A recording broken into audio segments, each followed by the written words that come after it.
Okay, hello. Welcome, my sisters in Christ. We are here now for our weekly live. I know I've not done any lives for the last 2 weeks because I was taking some time off after a busy teaching year and just needed to get away from anything that required brain work. And instead we were building our deck, which is finished, so I'm really enjoying. Actually, we just need to put some sealer on it, but really, I mean, the big work is done, so we're happy for that. And on to other projects around the house. I note when I have, I'm just going to make sure that I can see comments as they come up. As people come into our group, our Orthodox Food, Fitness and Faith group, I do see in the questions what some of the biggest health challenges are that people are having. And one of those is weight loss. And sometimes it's because we just want to lose the baby weight, that extra weight that we gained through pregnancy. Sometimes it's just weight gain that we've had for other reasons. And there could be many reasons why we want to lose weight, to get back to our pre-pregnancy weight. It could be just because we want to feel better energy levels. It could be how we want to be looking more appealing. And excuse my husband who keeps coughing in the background. I thought he was going to be outside, but maybe it started raining. It's supposed to rain today. Anyway, then we have maybe some health issues. So you're concerned about your health, so you want to lose some weight to do that. Maybe you're even pre-diabetic or have some joint issues already appearing. So those are all reasons why we might want to lose weight. And it can be a very difficult subject. Usually, because before I've said that I've worked with singers before, and it's a big issue in this voice world, in the singing industry, because of course how you appear seems to matter so much, and there's been a backlash against it, and there certainly is a lot of emotions around it, and some people don't feel comfortable talking about weight loss and would rather talk about body acceptance. But here we are, I've come to this group where this seems to be a big thing that people do want to lose weight, and I am willing and helpful to help you. So if you are, when you're watching this, and even if you're watching in a replay, you can just let me know, why do you want to lose weight? And maybe what is your biggest struggle? What have you tried before that hasn't worked? And I will talk about, today I'm just giving 3 top tips to get you started, little weight loss boosters. It's important to note that if you are undergoing big weight loss changes, and if you are doing it for health, and if you are on any medications and things like that, that you do monitor with the help of your healthcare professional, especially if you're on medications, because as you lose weight, the dosage might have to change. Those are important things to keep in mind too. And if you've been on diets before, I'm going to tell you about diets today.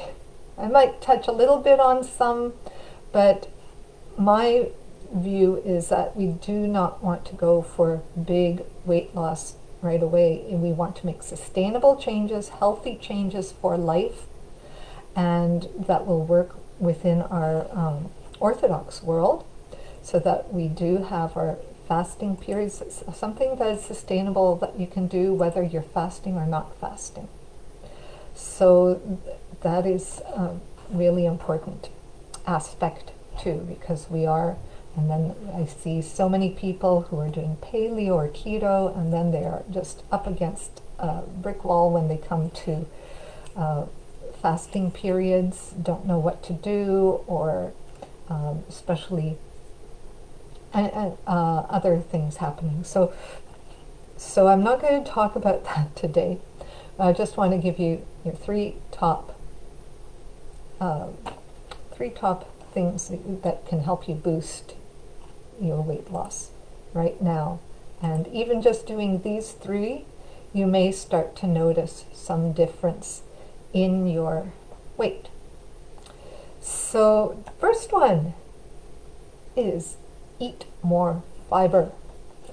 So most of American population is not getting enough fiber. In fact, most developed countries are not getting enough fiber in their diets, and this is very important for a number of reasons, and especially those who are on low carb diets, on keto, or if you're doing a high protein paleo diet, you're probably not getting enough fiber. And fiber is so important in so many ways to help with weight loss. First of all, when we eat a diet that's high in fiber, it's usually a sustainable diet. It's one that you can do for life, and it can be very enjoyable. So that's one thing. It is sustainable. The other thing is fiber helps us feel fuller, so we're less likely to overeat. So it helps us come back to listening to the signals our body gives us about eating, and then we're going to have slower release of sugar into the blood system, so you won't get sugar highs and sugar lows. It helps us feel more stable. So having that slower release is really important, especially when we talk about insulin sensitivity and insulin resistance. We need that, right? So we need the biggest fuel for our body is glucose. And when we're doing diets that don't have enough of that, then your body has to get glucose somehow. Those on ketogenic diets, you're not getting enough glucose, so your liver is making ketone bodies instead, and I don't want to get into the science too much today, but this is only a short-term solution in general. It's not something that can maintain long-term, and it has dangers to it. So if you're doing a ketogenic diet, it really should be under supervision of a healthcare professional who understands it and can monitor your levels. But also, unlike our brains, the main fuel is glucose. Our muscles, they move, our energy is through glucose. And ketone bodies can do that, but definitely not a long-term solution. And we're cycling in and out of that for those who are trying to do fasts, and it can be very difficult. So, but high fiber foods do help us lose weight with a slow release of glucose. Also, the foods that have high fiber are usually high nutrient density, but lower calorie density. So you can feel like you're eating a lot, be filled up, getting the nutrients your body needs, getting the calories your body needs too, but not overeating like it's easy to do with other things, because you have oil, which has I can't remember now, it's 120 calories per tablespoon, and that tablespoon, 120 calories, and it goes in your stomach and sits at the bottom. It's not going to make you feel very full for very long, because your stomach has sensors in it. You have fiber, and 120 calories of, say, broccoli, it's going to be like a pound of broccoli. You're not going to eat that much, obviously, and you can have some higher calorie foods because obviously you don't want to starve yourself either, but you're going to feel full longer. So the more high fiber foods you have, the more you're going to get more in touch with what your body wants. And then the other thing, just excuse me, I'm looking down at my notes to make sure I've got everything. Yeah, and then it's having the fiber, it's especially soluble fibers, are really important to have. So fiber comes in insoluble form and soluble. Insoluble means it doesn't dissolve. Soluble is it will dissolve in water. And the soluble fibers are really important because they actually are food for our gut microbiome, the bacteria and other microorganisms that live in our gut. They love this food. So you could say that you're not eating for one, you are eating for trillions, because we have trillions of microbes in our body, in our gut. And we want to feed them, because what we feed them, the kind of gut bacteria and other microbes that we have, are really important to our health. And they break down things, they help absorb nutrients better, they provide anti-inflammatory products when they get the right food, they just help with our immune system. There's so much, and they're important. So feeding them with the right kind. So the foods that are of course high in fibers are your fruits and vegetables, beans and legumes and whole grains, and those that are particularly high in soluble fiber are your beans and legumes, oats, cruciferous vegetables, Brussels sprouts, turnips, cabbage, that sort of thing, nut flax and chia seeds. They're all really high in soluble fiber. And the only caveat is, if you are not used to having high amounts of fiber in your diet, you have to add them in gradually. Otherwise, because you don't have the right gut microbiome, so you have different gut bacteria that is proliferating in your gut, and they aren't used to this food, and lots of gases will start being produced as a byproduct of this. But if you start slowly, right, because you will have the right microbiome or right microbes in your gut, just in very smaller quantities. So you want to feed those and starve the others. But as you feed the good ones, they will multiply and grow, and there will be more. So then you can add a little bit more food, and they will multiply, and then you can add more fiber-rich foods, and until your gut is populated with the healthy microbiome, and it will be it will help you. You'll feel a difference, and you will be able to handle all that fiber. It won't be a challenge anymore. So just gradual is important. Okay, so then on to tip number 2. So our second thing is to drink more water. And there is so much about water that is good for us. If you're thinking you're drinking, that's what my brain fitness instructor is always saying. So, because I'm certifying in brain fitness as well. So that is one of the things that is important. We need all the cells in our body, not just our brain, but everything has water in it, right? We're 60% water. And if we don't get enough, then we need it for all the biochemical processes that happen in our bodies.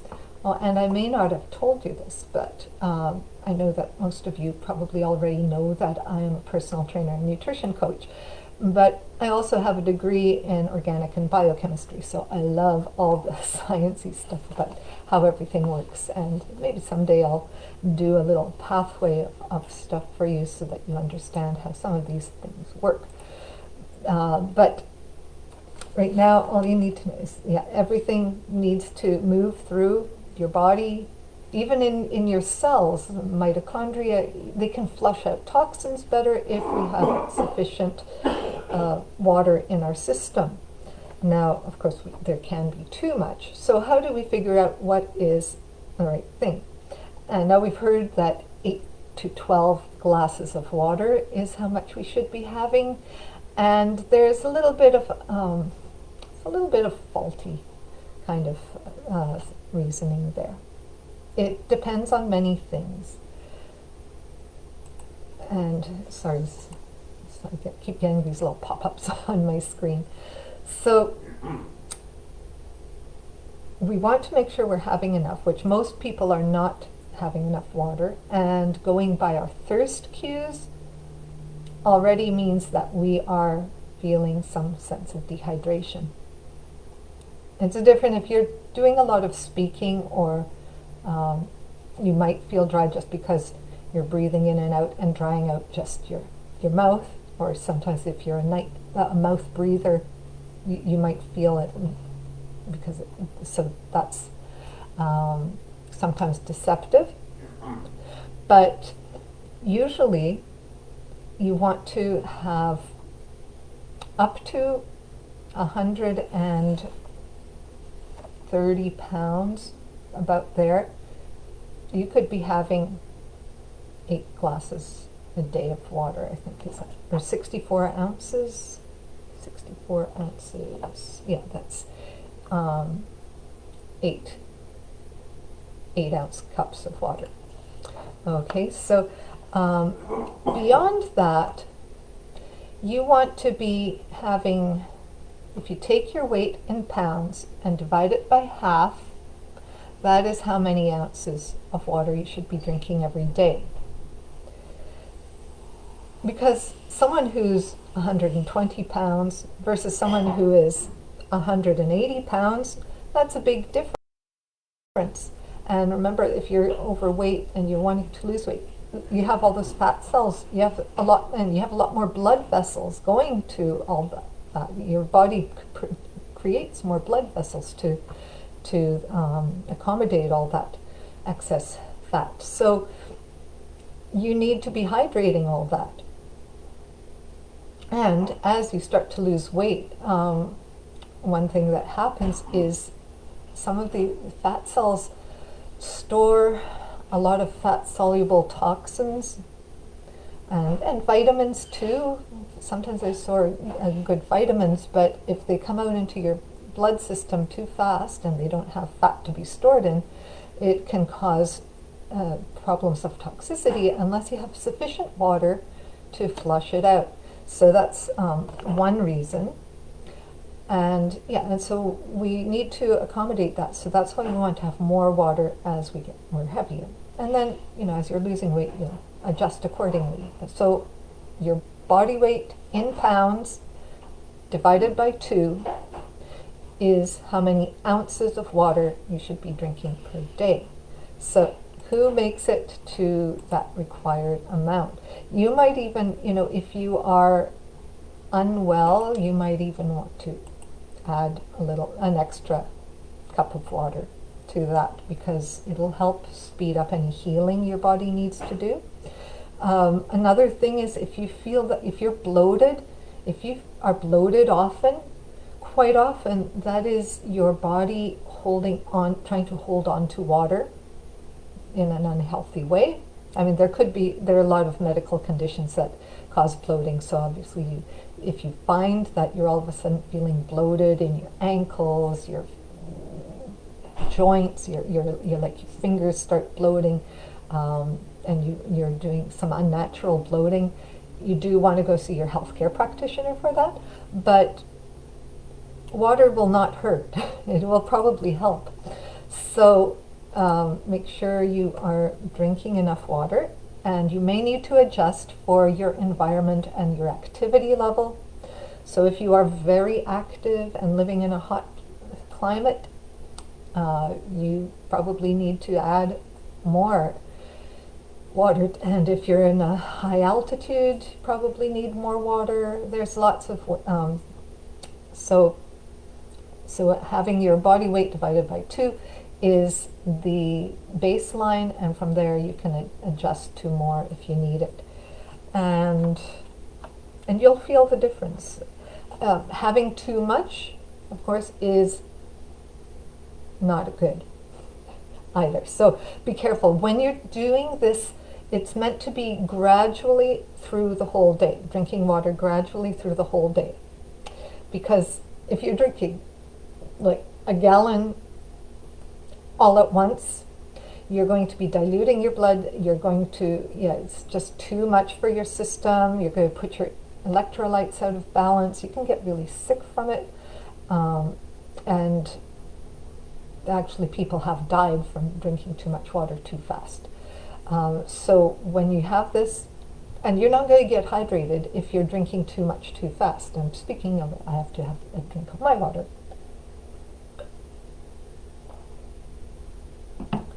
So don't overdo it. So that's important too. Don't have too much too fast. So let's say you find out that you need to have 12 cups of water through the day. That's like have one every hour through your waking day pretty much. And then if you have to do more, then maybe have a little bit more, or don't guzzle it down all at once. Just have a goal of taking it through.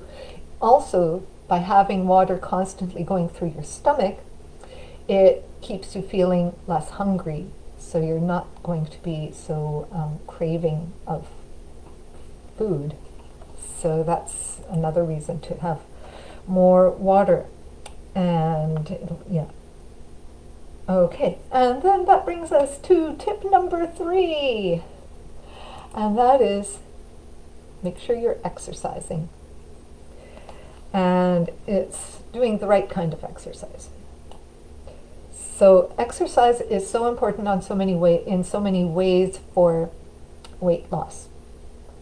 For one thing, let's start with stress.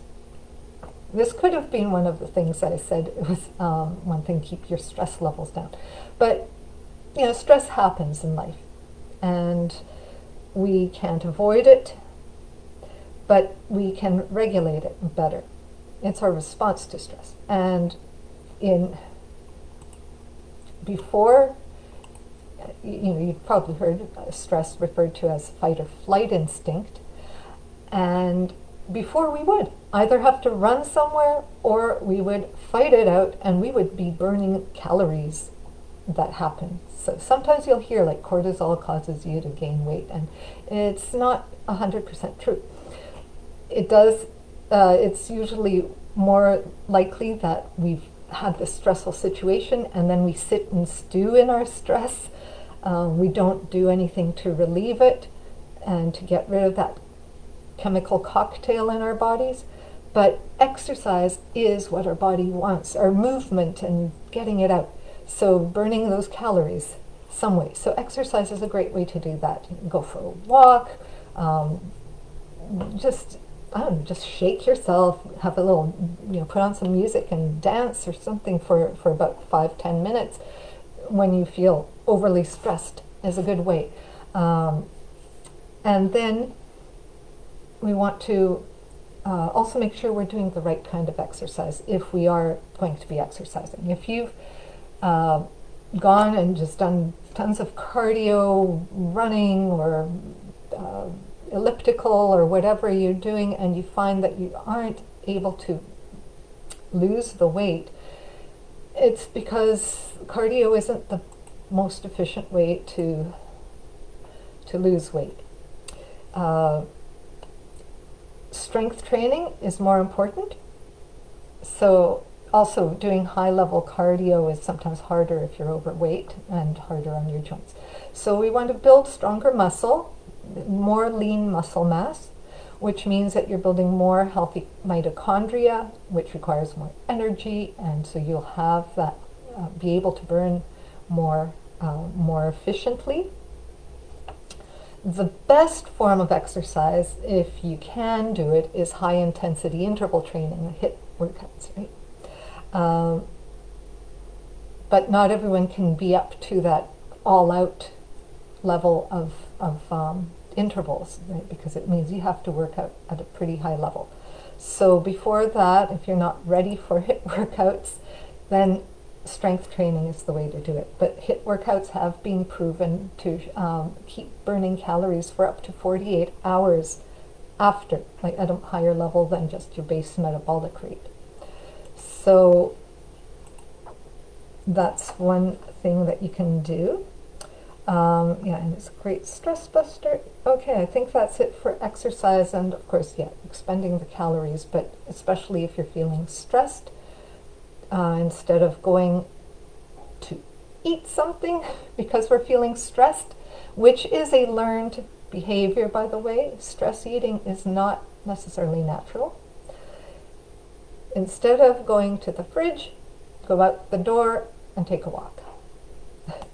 Okay, and that is probably it. If you, I know that I have been someone that's never gained a huge amount of weight in my life, and I have gained some weight, but the main thing is that, you know, people say, oh, you're just naturally thin. It's not natural. I've do all the things, you know, that I practice what I preach. You know, I stay active, I eat healthy, I make sure I'm drinking water, all that sort of stuff, and it keeps the weight steady. And I'm at 57 now. I mean, for my whole adult life, except for during the beginning of the pandemic, I wasn't as active, and I did gain a little bit of weight, and I'm still struggling to get off a little bit more, but if I don't, that's okay, because I mean I can carry it.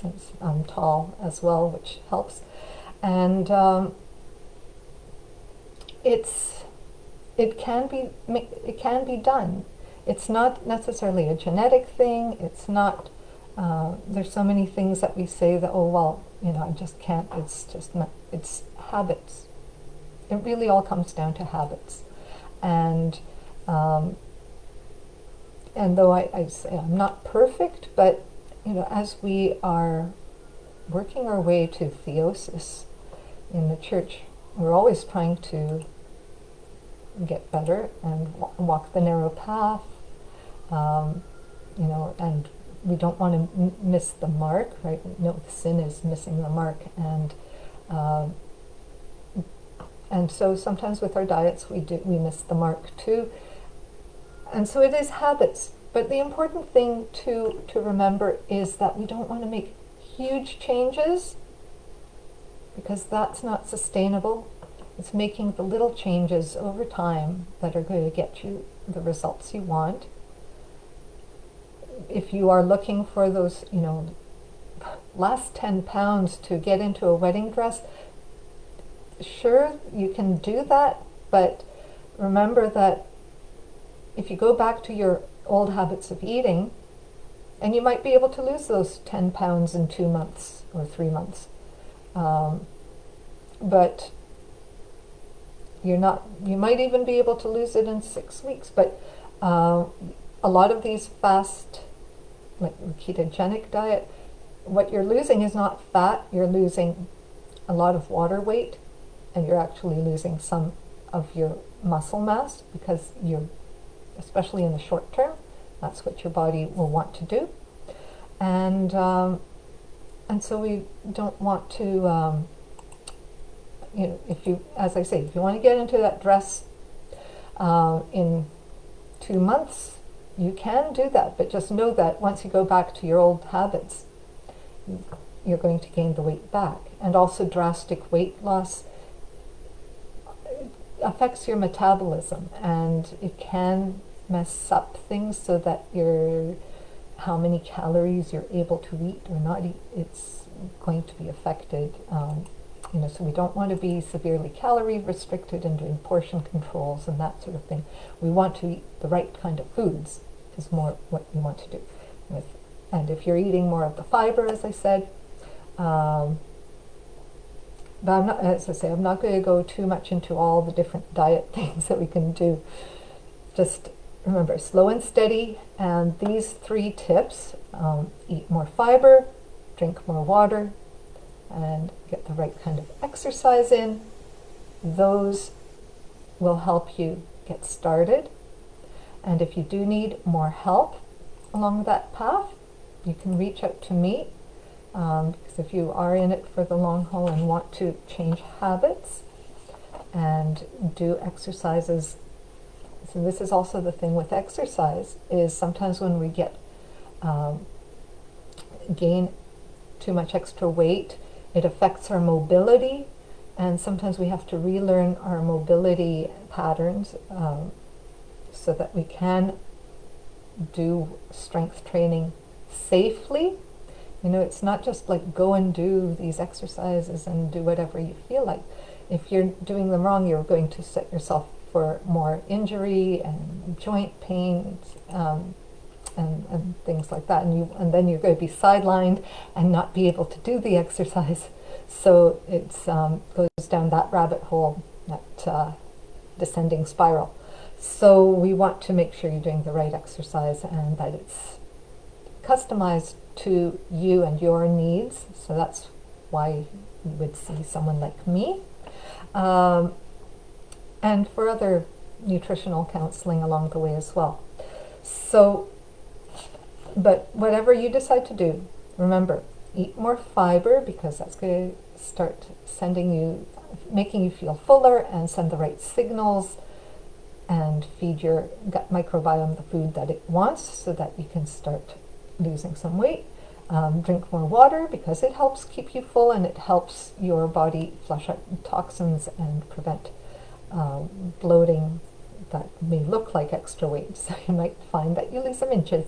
And exercising, making sure you're doing strength training, and if you can, level up to HIIT workouts. Those are proven to be the best.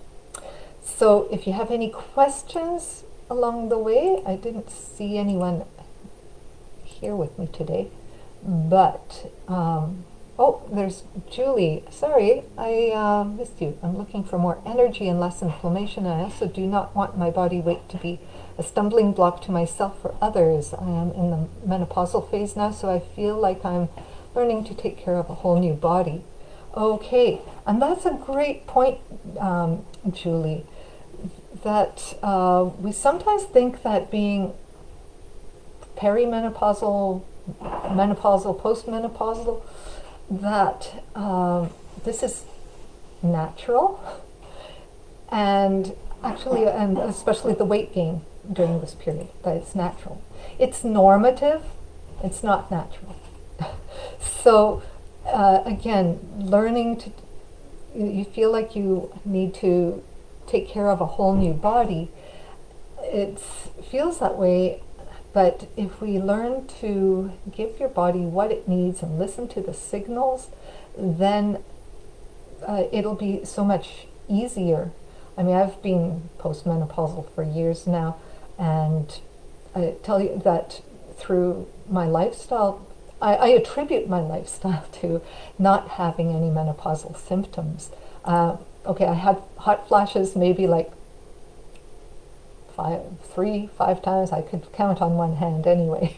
I just remember standing in church while I was conducting the choir and just getting so hot that I had to like run outside in the middle of winter because it was just unbearable. And so I had to time my exit before I would just like explode. That was the worst time I had with it. And I know that people are suffering like that constantly, just with menopausal symptoms, and it doesn't have to be that way. Of course, the sooner you can start healing your body, the less you'll have those symptoms. Sometimes our bodies get hurt in a way that we hold on to that we keep, like, if you have arthritis, the right diet and exercise can actually help relieve arthritis, but if it's gone so far that it's already, put your bones out of, deformed your bones, that's not going to get better. But things like, menopause, a lot of the symptoms can be lessened, and definitely through having diet changes and lifestyle changes in general. So these same three things of eating more fiber, drinking more water, and exercising more. And I shouldn't say exercising more, exercising right. That's important to remember. Exercising right is really important. As I said, you could be going out and doing hours of cardio and it might not shift the weight that you want. So, so that I hope that helps and answers your question, Julie. And after that, I will leave it at that. If you have any other questions or want to say anything in the replay, just hashtag replay and let me know that your questions, and I'll do my best to answer them. And I will leave you for now. For those that are old calendar, I wish you a blessed feast of the Nativity of John the Forerunner, which is tomorrow, and I will see you again next week. And yeah, I think for the summer, my plan is to keep these talks on Wednesdays, because it just fits into my schedule better. Okay, so that's it for today. And have a great week, everyone. Bye.